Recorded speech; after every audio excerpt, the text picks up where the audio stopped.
Your time is your life, and much like ice, it is constantly melting away. Do not let time go to waste.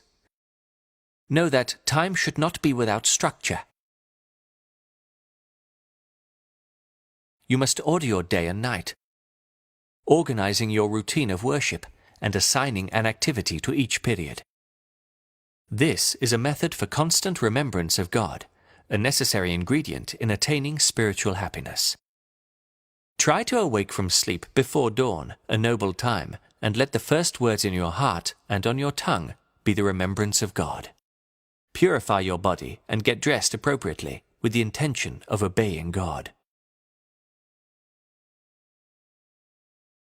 Pray in your home, then make your way to the mosque in tranquility and with remembrance of God. Pray with the congregation, which is 27 times better than a prayer alone. Do not fail to complete this profitable act, for if you are negligent, then what benefit is there for you in the pursuit of knowledge? After all, the fruit of knowledge is in acting upon it. Use your time until sunrise in 4 types of remembrance: supplication, glorification, recitation, and reflection. Reflect upon your mistakes and the nearness of your end, and carefully plan your day with the intention of obeying God. By the light of day, you should strive to occupy yourself with what benefits you in the hereafter. Use your time in one of 4 ways. The first is seeking useful knowledge. This is the best use of time and highest form of worship. Useful knowledge increases your God consciousness. If you are unable to acquire useful knowledge, use your time in extra prayers, or one of the 4 types of remembrance mentioned. The third use of time is to act in a way that will bring happiness to the hearts of believers, or make it easier for the righteous to accomplish good works, such as visiting the sick and feeding the poor. Finally, spending your time earning an honest living, to take care of yourself and your family, is also a form of worship. However, beware of worldly greed, for it will ruin your religion. When the sun turns red, try and spend your time glorifying God. The sun should set while you are seeking forgiveness.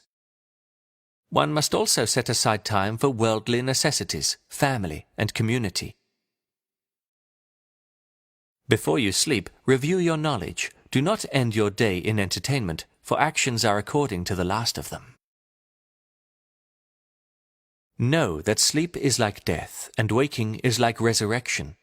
Be ready to meet God by sleeping in a state of purity, with your will beneath your pillow. Sleep in a state of repentance and resolve to do good to all people, if God should allow you to rise again.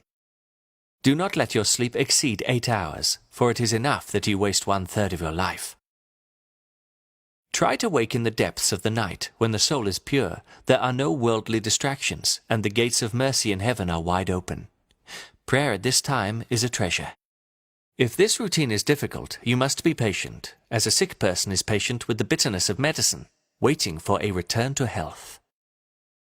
Reflect upon the shortness of your life. Every single breath is a priceless jewel because it is irreplaceable. Once it is gone, there is no return for it. Do not be like fools who rejoice each day as their wealth increases while their lives decrease. What good is there in wealth that increases while one's life decreases?